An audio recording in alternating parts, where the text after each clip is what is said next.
stick that in manual, shall we? Welcome to Acknowledgements TV, everybody. An 8-year birthday for the channel. Welcome as well to the confines of the Turbo 50, by the way. My full review of this is going to be in written form. There's going to be a video for the Driven Not Hidden Collective, but the review of the car available to the public is online on our website, nineworks.co.uk. Check it out. Anyway, this video really is a bit of an opportunity to stop, look back and reflect on Nineworks TV on its 8th year birthday, really. This is a channel dedicated purely to Porsche sports cars, amassing just under 9 million views now over 450 different sources of media. That's long-form video, YouTube live, broadcasts and shorts as well. So yeah, a good opportunity to reflect on the highlights, look at 3 lessons learned, and then we'll finish by having a bit of fun with my first, worst, best and next videos, applying the concept that we use on Nineworks Radio for guests when looking back on their car history. How the channel came about, perhaps not a lot of people know this, but on Total 911 magazine, of which I was the editor for 12 years, in case you didn't know, we had Josh, a features editor at the time. Josh left, moved on to new things, and chatting to the people at Future Publishing, I said, let's not hire another features editor, let's hire a video editor, because videos are the future. Having a fairly decent grasp of this, that is just an incredible machine, isn't it? They said no, because understandably it's very difficult to hang a business hat on YouTube, and we'll come to that later in a bit more detail. So I basically took the opportunity to do the channel myself, because I was worried even back then in 2017 about the future of print, and also there was no conflict of interest because Future Publishing didn't want to get into video. And it kind of went from there, really. And as we well know, the magazine ended up closing in 2024. And in the period in between, there was this kind of gradual switch over from people lending me cars because I was the magazine editor and it was a nice kind of supplement to do a video, to actually people lending cars because I was doing a YouTube video and the magazine feature was supplementing that. So an interesting switch up and a marker of the trends in how people consume media. So that's the outline. Being niche definitely means this channel is flawed, absolutely no question about it. By virtue of the fact that your subject is so much more limited, it appeals to less people, and that has its pros and cons. The cons being you're just not reaching anywhere near enough people to make this a business on its own. However, you are appealing to diehards. If you're watching this, you and I are the same. You love these cars, you're interested about these cars as much as I am, and not just the cars, but the culture and the people behind them. That really underpins what we do at Nineworks. A working class lad from Essex, nowhere near a Porsche growing up. I really am living my best one, and a lot of it really is down to this channel. Before we play a game of first, worst, best and next, let's pull over and take a look at 3 big lessons learned from prattling around on YouTube for the last 8 years. The first one is YouTube on its own is not a business. I've seen lots of people try it, lots of people give up for this very reason. The rise of the big YouTubers from back in the day, like Supercars of London, Shmee, for example, they showed people that actually you can garner massive, like millions of people watching your videos, a huge audience, and you can earn handsomely from it through the metric of views. Well, unless you are those original content creators that started all of this, it's extremely hard to crack the case under that model, to the point where I actually think it's gone. So as a bit of advice, don't go into YouTube expecting that to happen. You've got to be in like the top 0.5% for that to happen. However, the massive positive of YouTube is it's free advertising to a very large global audience. Using your platform to promote other things is viable. Other people will use it to flog anything and everything as a sponsored thing at the start of their videos. I don't do that unless I really, really believe in the product. I get offered things genuinely on a weekly basis and I turn 99.9% of them down. I use it to promote Nineworks, my business, your one-stop hub for everything you need in the digital sphere. Knowledge, buying guides, buying a car, buying products, connecting with people, everything you could hope to want and need to further your Porsche lifestyle is over on nineworks.co.uk. When adopting this approach and mindset, YouTube, in my opinion, is an extremely powerful tool. The second lesson I've learned is the time it takes to create content, whatever it is, you have to be passionate about it. My recent video on my mammoth road trip to Sicily in the new 911 Targa to retrace the Targa Florio, that was a full week's work. In terms of hours, you have to be passionate about it because the reality is, for the time you're going to get in, again, from a business point of view and a business sense, it's definitely not worth it. It's a sure way to go bankrupt. So fitting it in your spare time around other things is absolutely the way forward. If you are to continue enjoying it rather than it becoming a chore, that's definitely remained the case with me. Again, through what I said earlier, pure highlights, the cars I've driven, the experiences I've had, the people I've met all make this so worth it. The third big lesson I've learned in 8 years of content creation on YouTube is really to expect the unexpected. There are videos that I make that I think are absolutely going to shut down the internet, and not a soul really cares about it. Classic example is the aforementioned Targa Florio video. It's an hour-long special. To my mind, it's beautifully shot to the very best of my ability. Over a week of editing, really putting that together to be something to watch on your television rather than on your smartphone. 7,000 views so far. Meanwhile, the rest of the internet, in their millions, are watching cat videos. It's a meritocracy, I'm told.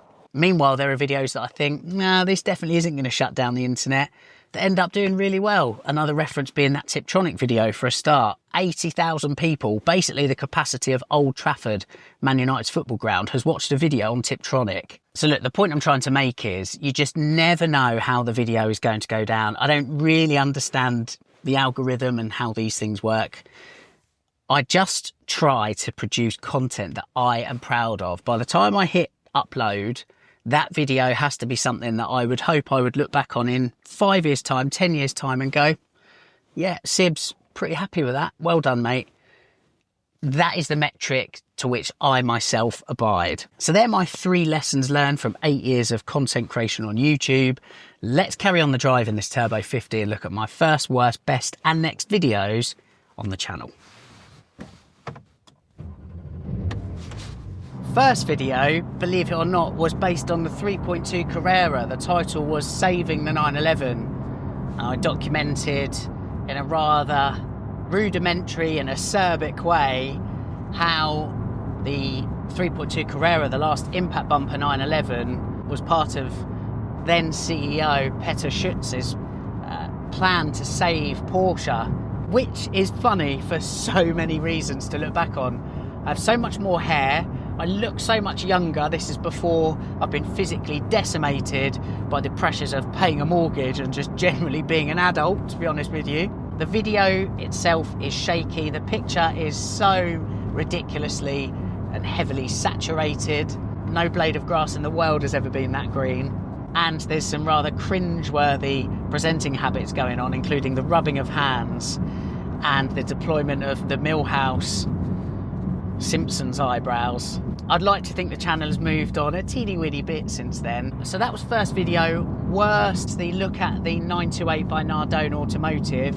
It has nothing to do with the car whatsoever. It's a fabulous piece of engineering. I love the concept of it. Can't wait to drive it, actually. But that entire shoot went so wrong. So the car was on display at Salon Privé, and I basically had to get there the night before the show. That was when Thierry at Nardone and everybody else displaying vehicles had to set up.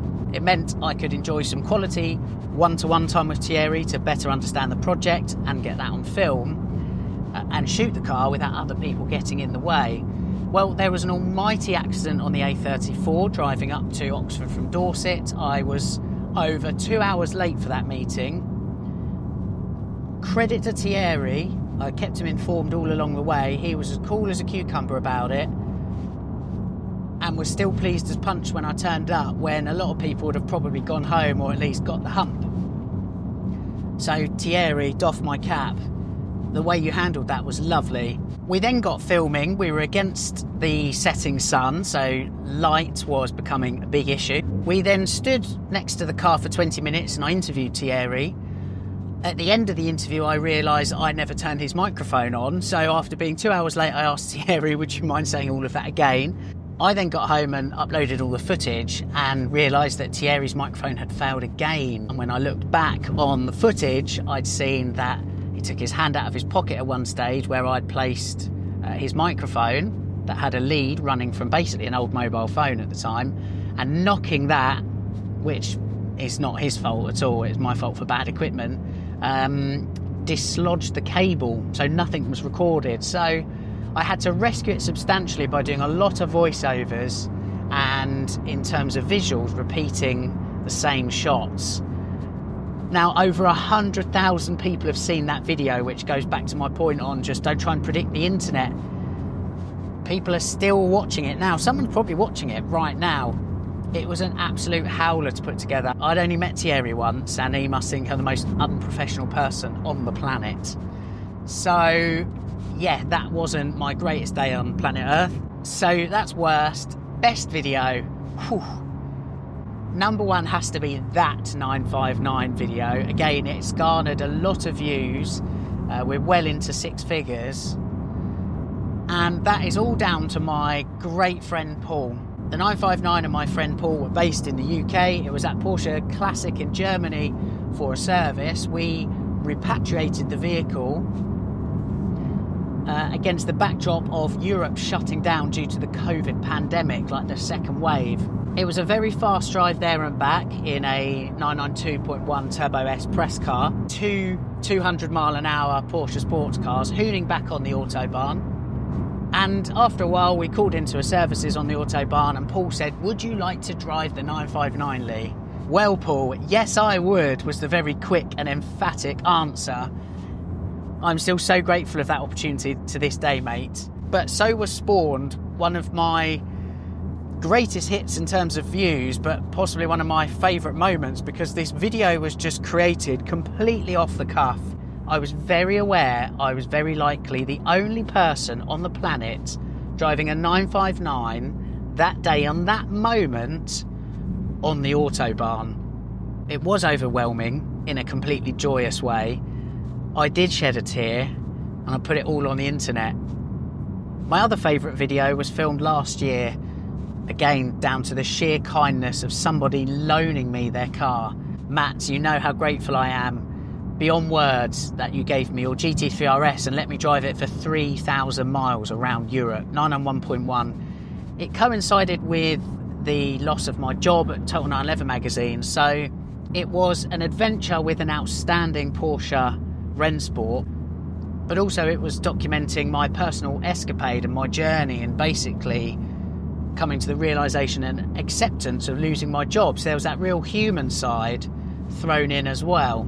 There's a lot of emotion thrown into that video as a result, and it's possibly, alongside that 959 video, the one I'm most likely to go and watch again. It's quite a cathartic experience. There was a lot of support expressed from you on that video. I am very, very grateful, so thank you. Lastly, next video. There's lots filmed waiting to be edited. Let's go with driving a Porsche 934 on track. Before I go, just very quickly, a couple of thanks. Firstly to you, because if you're watching this, and certainly if you got this far, you're clearly a supporter of my work, and that really does mean a look. I hope I've given a bit of a peek behind the curtain into how I approach YouTube, what it means to me, what it does for me, and what I try to give you. I also want to say thanks to Porsche, both Great Britain and Germany, for such fantastic support over such a prolonged period as well. It allows me to do my work diligently. It also allows me to live out my dream with these fantastic sports cars and the culture and history behind them. So thank you to the guys and girls there. I also want to say thank you to the Driven Not Hidden Collective, because whilst there are plenty of people that watch the channel who aren't in the Driven Not Hidden Collective, I kind of feel like the amazing people that make that community, they're my safe zone and my safety net, really. A safe place, that's the thing I want to say. A safe place. When the internet can be harsh, I know there is a fantastic band of enthusiasts there that have got my back, and again, that really does mean a lot. So to everybody in the DNHC, thank you for all of your support. Lastly, the thanks goes to my family, and particularly my wife. I mentioned earlier in the video about the time it takes to put all of these videos together, which more often than not bleeds into spare time. I can't tell you the weeks, more often than not in fact, where I'm trying to get a video out every Sunday, I'm still sitting there on Saturday editing at least some of it, or getting something finished.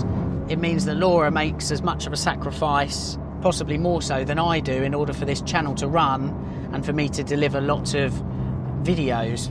And that's it then. 8 years of creating content for you on YouTube. Who knows, maybe another 8 years in the offing. With YouTube, you can never predict. I best get on with editing that drive of a 934 on track.